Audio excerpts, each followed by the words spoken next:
السلام علیکم۔ عمیرہ احمد کا ناول ایمان، امید اور محبت۔ ایمان نے امید کو اس کی لاپرواہی کا احساس دلانے کی کوشش کی اور جواباً وہ اس سے جھگڑنے لگی۔ وہ اس کی باتیں سن کر حیران رہ گیا۔ وہ اسے جھوٹا، فراڈ اور گناہ گار کہہ رہی تھی۔ وہ بے حد دل برداشتہ ہو گیا۔ وہ اپنا سب کچھ چھوڑ کر یہاں واپس پاکستان آیا تھا، صرف اس لیے تاکہ اب اس کی شناخت مسلمان کے طور پر ہو، اس کے بچے کو یا امید کو کسی دقت کا سامنا کرنا نہ پڑے۔ مگر وہ اب بھی اس کے ماضی کے حوالے سے طنز کر رہی تھی۔ اس وقت اس کا ذہن بس یہیں تک گیا۔ اسے اندازہ نہیں تھا کہ وہ یہ سب اسے کسی اور حوالے سے کہہ رہی ہے۔ اس کی باتوں کے رد عمل میں وہ بھی خاموش نہیں رہ سکا۔ شاید یہ جھگڑا اور طول پکڑتا، مگر پھر وہ یہ سوچ کر خاموش ہو گیا کہ وہ جس حالت میں ہے اس میں ذہنی طور پر کسی تکلیف سے گزرنا اس کے لیے اچھا نہیں ہوگا۔ نہ چاہتے ہوئے بھی اس نے امید کو وضاحت پیش کی تھی۔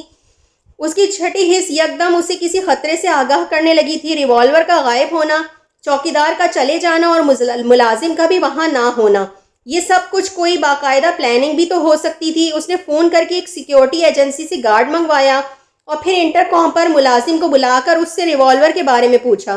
ملازم ریوالور کے بارے میں بے خبر تھا۔ ایمان کی پریشانی میں کچھ اور اضافہ ہو گیا۔ اس نے ملازم کو واپس بھیج دیا۔ گارڈ کے آنے کے بعد اس نے اندرونی دروازہ بند کرنے سے پہلے پورے گھر کو اچھی طرح چیک کیا۔ کہیں بھی کوئی غیر معمولی چیز نہیں تھی۔ اچھی طرح دروازے لاک کرنے کے بعد اس نے کچن میں جا کر کچھ کھایا اور پھر اسٹڈی میں چلا گیا۔ کچھ دیر وہ پریشانی کے عالم میں وہاں بیٹھا رہا۔ امید کا رویہ اس کے لیے بہت حوصلہ شکن تھا۔ اس نے اپنی ذہنی انتشار پر قابو پانے کے لیے قرآن پاک کا انگلش ترجمہ نکال کر پڑھنا شروع کر دیا۔ 15-20 منٹ وہ اس کام میں مصروف رہا۔ پھر وہ قرآن پاک واپس رکھنے کے لیے شیلف کی طرف آیا۔ قرآن پاک واپس رکھتے ہوئے اسے کونے میں پڑی ہوئی وہ کتاب نظر آئیں جو باہر جانے سے کچھ دن پہلے ڈاکٹر خورشید نے اسے دی تھی۔ اس نے ابھی تک ان کتابوں کو نہیں پڑھا تھا۔ قرآن پاک رکھنے کے بعد اس نے ان میں سے ایک کتاب نکال لی اور کتاب نکالتے ہی اسے جیسے کرنٹ لگا۔ کتاب کے پیچھے شیلف پر ریوالور نظر آ رہا تھا۔ اس کی سمجھ میں نہیں آیا کہ ریوالور کمرے سے اسٹڈی میں کیسے آ گیا۔ کتابیں واپس رکھ کر اس نے ریوالور نکالا اور اس کا چیمبر چیک کیا۔ چیمبر میں پوری گولیاں تھیں، جبکہ ریوالور کا سیفٹی کیچ ہٹا ہوا تھا۔ وہ ریوالور لے کر اسٹڈی ٹیبل کی طرف آ گیا۔ کرسی پر بیٹھ کر اس نے ریوالور میں سے ساری گولیاں نکال لیں۔ اس کے ذہن میں خیال آیا کہ شاید امید کسی دن رات کو یہاں اسٹڈی میں کچھ وقت گزارنے آئی ہو اور اس وقت وہ ریوالور بھی ساتھ لے آئی ہو۔ مگر ریوالور کو کتابوں کے پیچھے کس لیے چھپایا گیا؟ کہ امید نے اسے اٹھا کر وہاں رکھ دیا یا پھر ملازم نے اٹھا کر؟ مگر کیوں؟ اس کا ذہن ایک بار پھر الجھ گیا۔ ریوالور کی گولیاں نکال کر اس نے دراز میں رکھ دیں، جبکہ ریوالور میز پر رکھ دیا۔ اس کا خیال تھا نماز پڑھنے کے بعد وہ دوبارہ ریوالور کو لوڈ کر کے اپنی دراز میں رکھ دے گا۔ پھر وہ نماز پڑھنے میں مصروف ہو گیا۔ نماز پڑھنے کے دوران ہی اسے احساس ہوا کہ کمرے میں کوئی داخل ہوا۔ اسے حیرت ہوئی۔ اس کا خیال تھا امید اب تک سو چکی ہوگی۔ سلام پھیرنے کے بعد اس نے اس سے وہاں آنے کے بارے میں پوچھا۔ وہ اس سے کوئی بات کرنا چاہتی تھی۔ اس کی سمجھ میں نہیں آیا کہ وہ اب اس سے کون سی بات کرنا چاہتی تھی، مگر اس نے امید سے انتظار کرنے کے لیے کہا۔ نماز پڑھنے کے بعد وہ کھڑا ہو کر پلٹا اور ساکت ہو گیا۔ اسٹڈی ٹیبل پر موجود ریوالور اب امید کے ہاتھوں میں تھا اور وہ اس کا نشانہ لیے کھڑی تھی۔ پھر اس نے اسے ٹریگر دباتے ہوئے دیکھا اور سب کچھ ایک جھماکے کے ساتھ اس کی سمجھ میں آ گیا۔ ریوالور وہاں کیوں آیا تھا، کس لیے چھپایا گیا، چوکیدار کی عدم موجودگی، ملازم کو بھیجا جانا۔ میرے خدایا، کیا یہ عورت جو میری بیوی اور میرے بچے کی ماں بننے والی ہے مجھے قتل کرنا چاہتی ہے؟ یہ عورت جس کے لیے میں سب کچھ چھوڑ آیا ہوں؟ اس نے تکلیف سے سوچا۔ وہ جانتا تھا ریوالور خالی تھا، مگر اس کا دل چاہا کہ کاش وہ ریوالور خالی نہ کرتا، وہ اسے وہیں رہنے دیتا۔ سب کچھ آگ کی لپیٹوں میں آ گیا تھا۔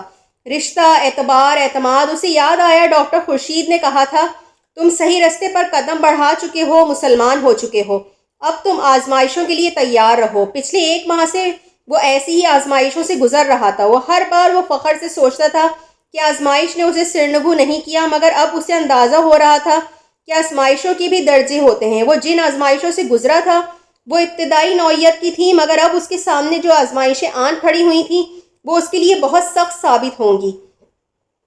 اس نے امید کی آنکھوں میں پہلے کبھی اپنے لیے اتنی نفرت نہیں دیکھی۔ اس نے اس کی زبان پر اپنے لیے اتنا زہر پہلے کبھی نہیں دیکھا تھا۔ اس نے اسے خود پر ریوالور پھینکتے دیکھا۔ وہ سوچ رہا تھا کہ یہ عورت مجھے اتنی تکلیف دے سکتی ہے جیسے میں نے کبھی سخت ہاتھ بھی نہیں لگایا۔ اس نے اس پر الزامات کی بارش کر دی تھی۔ وہ چلا رہی تھی، وہ سنتا رہا۔ شاید وہ اسی طرح سنتا رہتا اگر وہ اسے ایمان علی کے بجائے ڈینیل ایڈگر نہ کہتی۔ اسے اس وقت امید کی زبان سے اپنا پرانا نام ایک گالی کی طرح لگا۔ وہ برداشت نہیں کر سکا۔ صرف اس کے ایک نام کے لیے وہ پچھلے 1 ماہ سے کیا کیا برداشت کر رہا تھا۔ اس نے اپنے ماں باپ چھوڑے، اس نے اپنا شاندار کیریئر چھوڑ دیا۔ ایک اچھا مسلمان ایسی چیزوں پر استقامت اور ثابت قدمی دکھاتا ہے، میں بھی یہی دکھاؤں گا۔ پیدائشی مسلمان نہ صحیح مگر میں مسلمان ہوں اور مجھے بھی تکلیف اور آزمائشوں میں صبر سے کام لینا چاہیے، وہ سوچتا، اور اب ایک بار پھر اسے اس کے پرانے نام سے پکارا جا رہا تھا۔ اس کے ایمان پر شک کیا جا رہا تھا۔ وہ اسے دیکھ رہا تھا اور سوچ رہا تھا کہ کیا صرف ایک شخص کسی کی پوری شخصیت کو اس طرح مسخ کر سکتا ہے، اس طرح توڑ پھوڑ سکتا ہے کہ وہ شخص دوبارہ زندگی میں کوئی رشتہ قائم کر کے بھی بے اعتمادی اور بے یقینی کا اس طرح شکار رہے کہ ہر لمحہ اپنے ساتھ ساتھ دوسروں کے پیروں کے نیچے سے بھی زمین کھینچتا رہے۔ اس نے سوچا تھا اگر اس کی زندگی میں جہاں زیب نہ آیا ہوتا تو کیا یہ پھر بھی ایسی ہوتی؟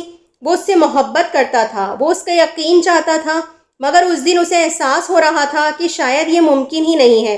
وہ ساری عمر اسے اسی طرح ایمان کی کسوٹی پر پرکھتی رہے گی۔ وہ اب کم از کم یہ نہیں چاہتا تھا کہ اسے بار بار اس کے سامنے اپنے مسلمان ہونے کا ثبوت دینا پڑے۔ یہ بہت تکلیف دہ کام تھا۔ اس وقت اس کے سامنے کھڑے ہو کر اس کے الزامات کا جواب دیتے ہوئے اس نے سوچا اگر کسی شخص کو ابھی بھی اس بات پر یقین نہیں ہے کہ میں مسلمان ہوں یا نہیں تو مجھے کیا کرنا چاہیے؟ کیا اس کے ساتھ بار بار اذیت سے دوچار ہونے کے لیے رہنا چاہیے یا پھر ایک بار اذیت سے گزرتے ہوئے اس سے علیحدگی اختیار کر لینی چاہیے؟ ہاں، شاید مجھے اس سے الگ ہی ہو جانا چاہیے، ورنہ کبھی نہ کبھی اس کی بے یقینی میرے ایمان کو ختم کر دے گی، میری استقامت اور ثابت قدمی کو ہلا دے گی۔ پھر میں کیا کروں گا؟ اس نے سوچا۔ وہ عورت اسے ایمان تک لائی تھی، وہ نہیں چاہتا تھا اسی کی وجہ سے وہ ایمان کھو دیتا۔ اسے ایک بار پھر فیصلہ کرنے میں چند منٹ لگے تھے۔ اس نے امید کو اختیار دے دیا تھا کہ اس بار وہ انتخاب کر لے۔ وہ اسٹڈی سے نکل کر کچن میں آ گیا۔ اس کے وجود پر اترتی تھکن اسے مزمحل کر رہی تھی۔ وہ ڈرائننگ ٹیبل پر آنکھیں بند کر کے بیٹھ گیا۔ کچھ وقت گزارا تھا، پھر اس نے کچن میں اپنے قریب ایک آہٹ سنی اور پھر اس نے اپنے چہرے پر ایک لمس محسوس کیا۔ وہ ششدر ہوا، کیا یہ پھر؟ مگر کیوں؟ اور اب مجھے کیا کرنا چاہیے؟ پھر اسے یاد آیا ڈاکٹر خورشید نے کہا تھا ہمارا ہر عمل اللہ کے لیے ہونا چاہیے۔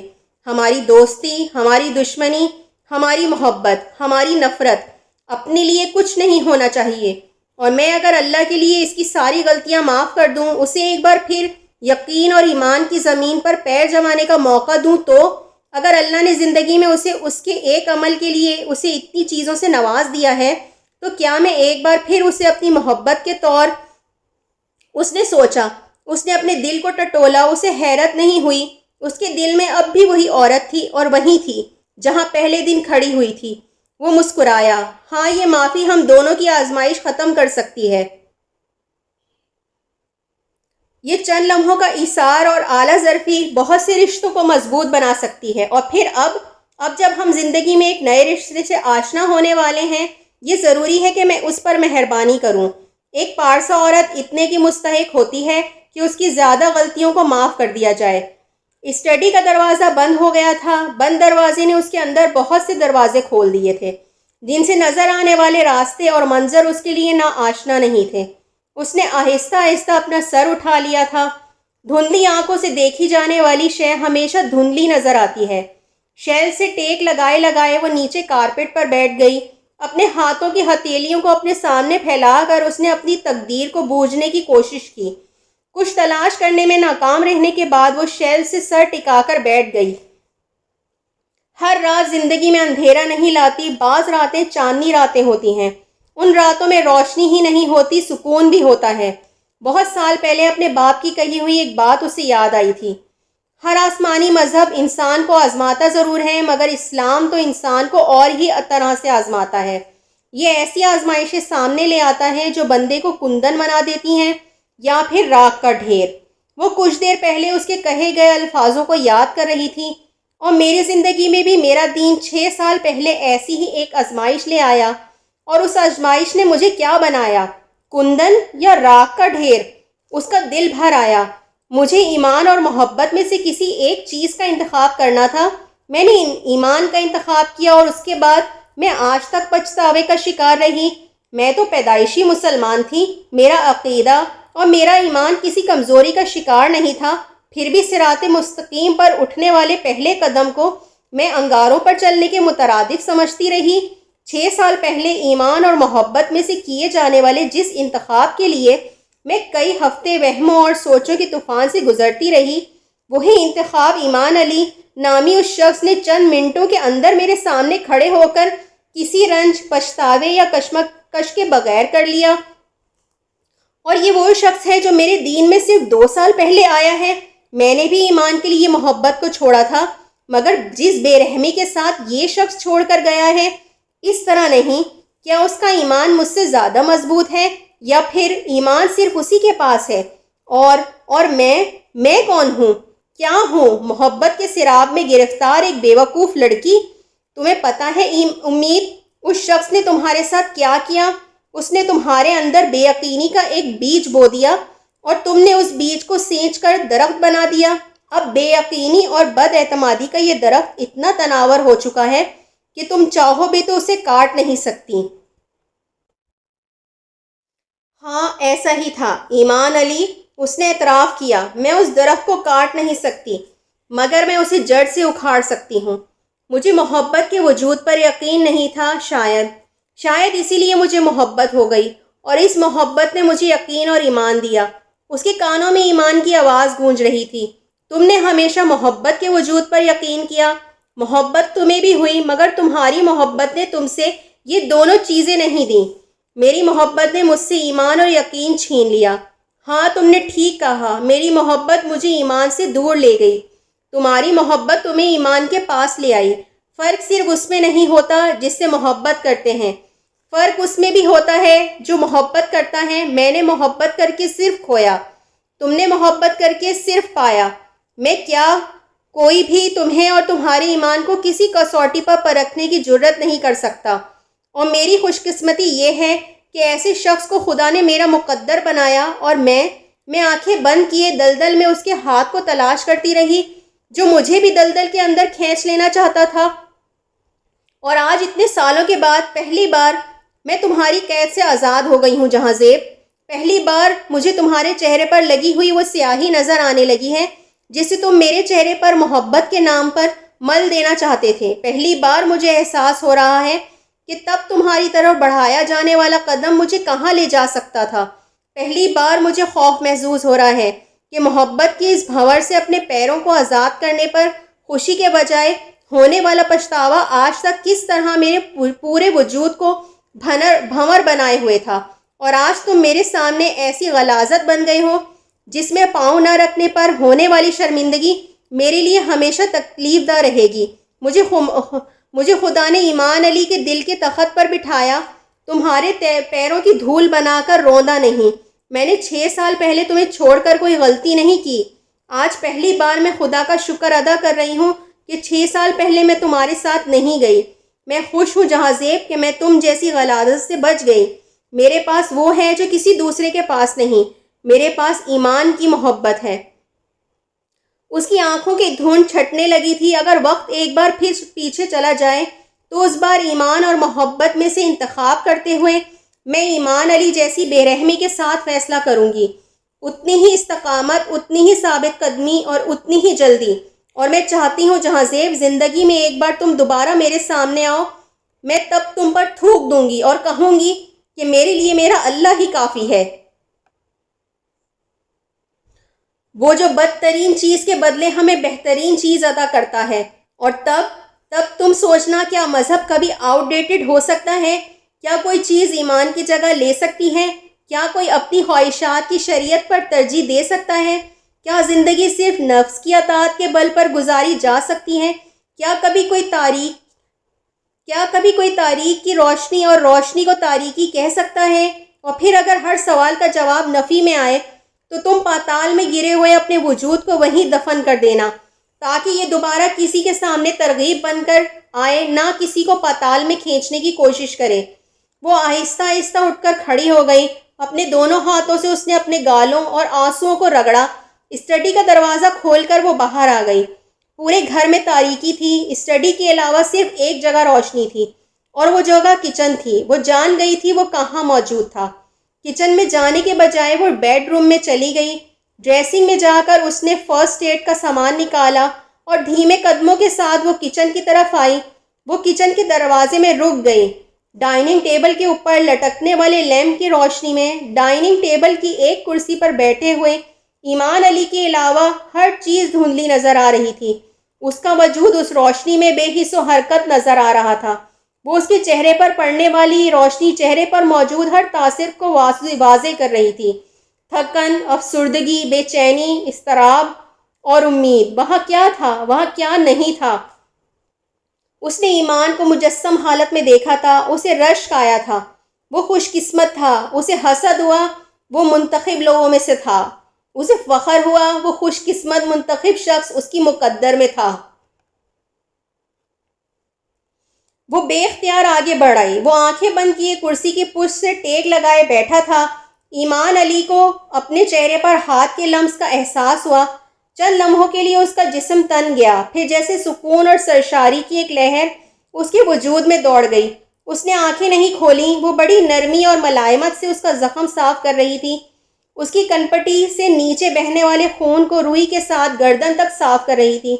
اب وہ زخم پر موجود بال کاٹ رہی تھی۔ ایمان ایک دم ہی جیسے بہت پرسکون ہو گیا تھا۔ سر میں ہونے والی تکلیف ختم ہو گئی تھی، ہر تکلیف ختم ہو گئی تھی۔ اس کے ہاتھوں کے لمس میں جادو تھا۔ وہ اس کی بینڈیج کر چکی تھی، مگر اب بھی اسی طرح اس کے سر پر ہاتھ رکھے پاس کھڑی تھی۔ چند لمحے اور گزرے، پھر اس نے اپنے گال پر پانی کے چند قطرے گرتے محسوس کیے۔ اس نے آنکھیں نہیں کھولیں۔ وہ جانتا تھا یہ پانی نہیں تھا، آنسو تھے۔ وہ اپنے آنسو کسی دوسرے کے گال پر بہنے لگیں تو کیا ہوتا ہے، وہ سوچ رہا تھا۔ کیا امید کی آنکھوں میں آنسو آ سکتے ہیں؟ آنکھیں اسی طرح بند کی اس نے مدھم آواز میں پوچھا۔ ایمان کے لیے آ سکتے ہیں، اس نے بھی اسی طرح سرگوشی میں کہا۔ اور محبت کے لیے؟ امید نے اسے کہتے سنا۔ اور محبت کے لیے؟ امید نے اسے کہتے سنا۔ اب نہیں، وہ کیا پوچھ رہا تھا وہ جانتی تھی۔ وہ خاموش رہا، اس کے چہرے پر نظر جمائے وہ ہر نقش کو غور سے دیکھ رہی تھی۔ ڈائننگ ٹیبل کے سامنے کھلی کھڑکی سے تیز ہوا کا ایک جھونکا اندر آیا۔ ڈائننگ ٹیبل کے اوپر لٹکنے والا آرائشی لیمپ فضا میں لہرانے لگا۔ وہ اس کے چہرے پر لہراتی تیز اور مدھم ہوتی ہوئی روشنی کو دیکھنے لگی۔ لیمپ آہستہ آہستہ جھول رہا تھا۔ خاموشی اور روشنی عجیب سے رقص میں مگن تھی۔ وہ اس کے بالوں میں سے آہستہ آہستہ ہاتھ اس کے ماتھے پر لے آئی، پھر ہاتھ کی ہتھیلی سے اس نے ایمان کی آنکھیں ڈھانک دیں۔ ایمان کے ہونٹوں پر مسکراہٹ ابھری، یوں جیسے وہ اس کے ہاتھ کی حرکت سے محظوظ ہوا ہو۔ وہ اس کی آنکھوں پر ہاتھ رکھے چہرہ دیکھتی رہی، یوں جیسے اس کی آنکھوں کو روشنی کے لہراتے سایوں سے بچانا چاہتی ہو، جیسے سکون دینا چاہتی ہو۔ وہ گہرے سانس لیتا ہوا بے حد پرسکون نظر آ رہا تھا۔ تیز ہوا کے کچھ اور جھونکے اندر آئے۔ اس نے ہوا میں گرد محسوس کر لی تھی۔